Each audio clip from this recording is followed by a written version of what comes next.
Film dimulai dengan memperlihatkan seorang jurnalis yang bernama Elsa Casanova yang sedang mewawancarai seorang wanita yang bernama Maina agar dapat memperoleh informasi mengenai keluarga Ahmad Zayef.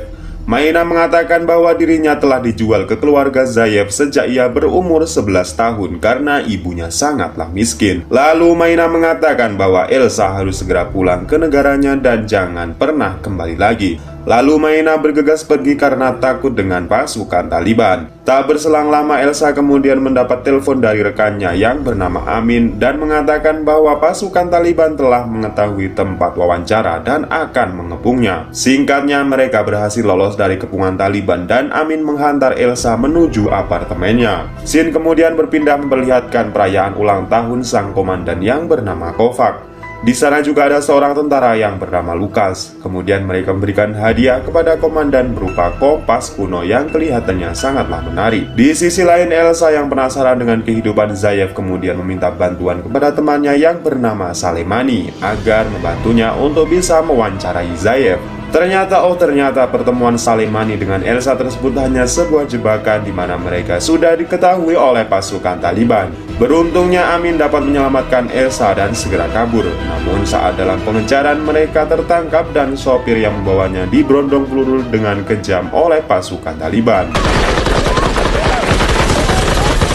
Di tengah-tengah suasana pesta yang meriah, Komandan Kovac mendapat telepon dari Laksamana yang menugaskan misi untuk menyelamatkan Elsa yang disandra oleh pemimpin Taliban bernama Ahmad Zayef.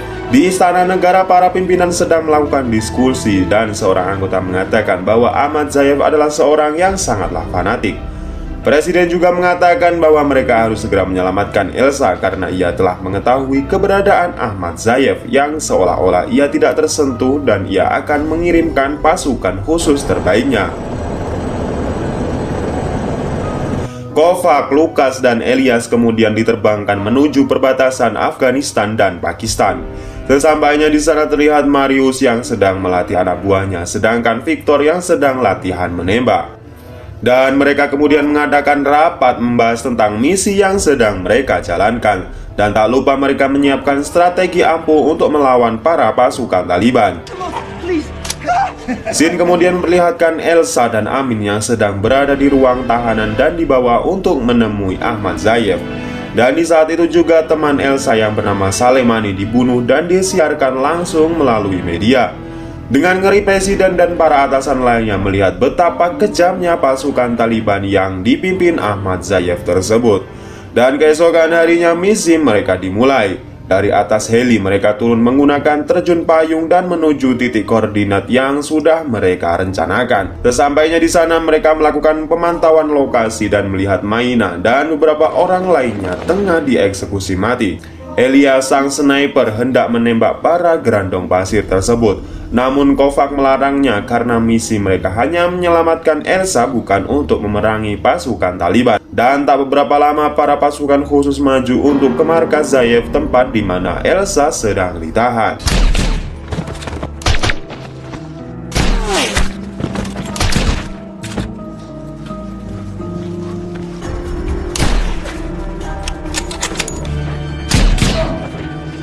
Singkatnya, mereka berhasil membawa Elsa serta Amin keluar dari desa tersebut.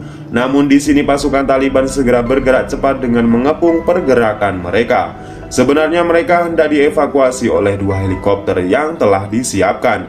Namun naasnya heli tersebut diserang oleh RPG yang nyaris mengenainya. Akhirnya helikopter tersebut kembali ke pangkalan dan dinyatakan gagal dalam misi evakuasi.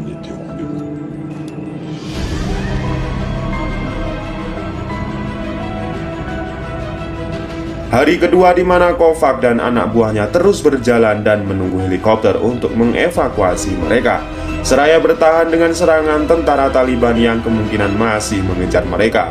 Di sisi lain, Ahmad Zayef terus menggerakkan pasukan untuk menangkap mereka hidup maupun mati. Namun di sini pasukan khusus Prancis lebih diunggulkan di mana skill dan kemampuan mereka yang sudah terlatih untuk masalah tersebut. Dan hasilnya di pertempuran malam itu mereka berhasil membunuh sebagian besar pasukan Taliban.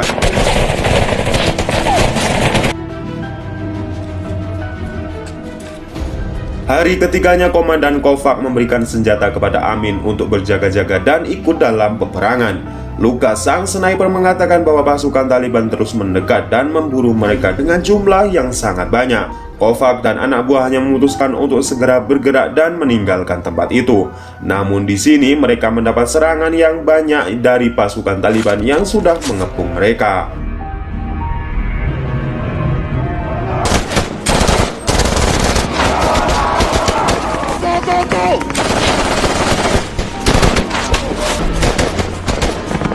Ahmad Zayev, sang ketua, menunggu bersama pasukan lainnya di bawah. Sedangkan anak buahnya segera mundur karena banyak yang gugur melawan pasukan khusus Prancis. Salah seorang pasukan Taliban melapor kepada Zayev, pemimpinnya. Namun di sini bukannya diberi bantuan Zayev dengan kejamnya. Akhirnya pasukan Taliban yang takut kembali dengan terpaksa mengejar kembali pasukan khusus Prancis. Hari yang keempat terlihat Kovac dan pasukannya sedang memantau keadaan. Terlihat beberapa warga muslim yang baik membawa mereka ke sebuah desa. Seorang imam desa tersebut mengatakan bahwa mereka sangat membenci pasukan Taliban dan Zayev. Ia juga mengatakan bahwa pada musim panas kemarin pasukan Taliban membawa paksa 17 orang pria dewasa untuk dipaksa menjadi anak buahnya. Di sana mereka sedang bercanda dan sedikit santai dan tiba-tiba Marius tertembak oleh sniper misterius yang kemungkinan besar adalah pasukan Taliban. Marius meninggal saat itu juga karena luka tembak yang sangat fatal. Elias yang mengetahui posisi sniper musuh kemudian langsung membalas kematian temannya tersebut.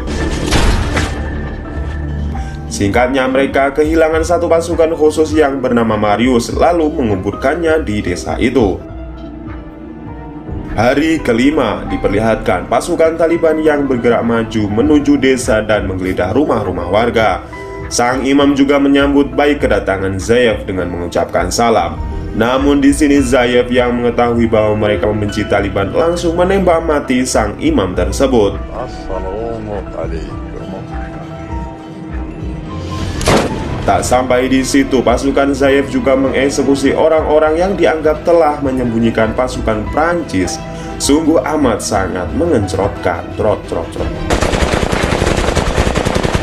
Namun beruntungnya pasukan Prancis dapat lolos dari kepungan Taliban. Namun saat hendak kabur, Amin menolaknya dan memutuskan untuk berperang bersama dengan warga melawan pasukan Taliban. Akhirnya Kovac yang mendengarnya sangat iba membiarkan Amin sendirian dan memutuskan untuk kembali ke desa itu untuk berperang.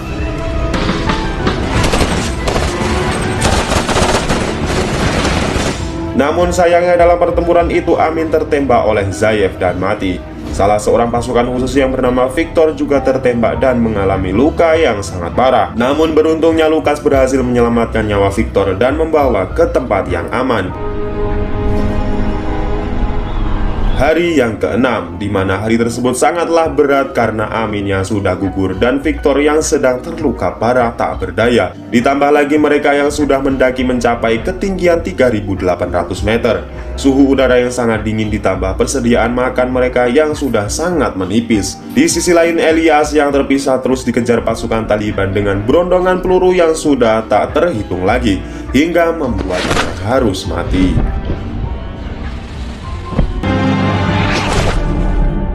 Hari yang ketujuh, di mana hari yang sangat menyedihkan, di mana lagi-lagi mereka harus kehilangan pasukan khususnya. Victor yang tidak segera mendapat pertolongan akhirnya mati membeku karena sudah tidak bisa berbuat apa-apa lagi. Dengan rasa sedih dan keputusasaan mereka terus berjalan melawan dinginnya suhu pegunungan. Tidak ada lagi harapan di mata mereka.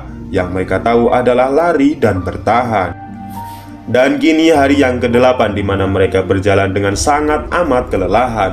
Sampai-sampai Elsa yang sudah tidak kuat lagi jatuh pingsan. Akhirnya mereka secara bergantian menggendongnya. Di hari yang ke-9 di mana ketakutan mereka benar-benar terjadi karena pasukan Taliban terus mengejarnya dan menyerang mereka. Dengan kejadian itu Lukas gugur dan mati tertembak. Melihat pasukan Prancis yang melemah, Ahmad Zayev kemudian mengejar Elsa dan menangkapnya. Namun dengan tenang Komandan Kovac kemudian menembak mati si gerandong pasir tersebut. Sepeninggal Ahmad Zayev, pasukan Taliban kemudian tidak lagi menyerang mereka. karena mereka menganggap Ahmad Zayef lah yang telah memaksa mereka untuk berperang, dan mereka kemudian menguburkan jasad Lukas dengan dibantu pasukan Taliban yang baik hati. Kini tinggal 3 orang yang bertahan, Elsa, Kovac, dan Tik-Tak. Hari ke-10 mereka harus berjalan dan mencari sinyal untuk menghubungi markas pusat untuk meminta pertolongan. Namun tiba-tiba bukit di atas mereka longsor dan membuat mereka mengalami cedera di kaki. Karena dirasa sudah tidak kuat lagi berjalan, Kovac dan Tik-Tak kemudian menyuruh Elsa untuk berjalan sendiri menuju ke markas dan menjemput mereka kembali. Di tengah perjalanan, Elsa yang melemah dan kehausan jatuh pingsan. Namun beruntungnya ia ditemukan dengan truk militer yang sedang berjaga. Sekarang Elsa telah sampai di pangkalan militer, dan akhirnya Elsa yang ditemani Laksamana menaiki helikopter dan menjemput Kovac serta Tik-Tak.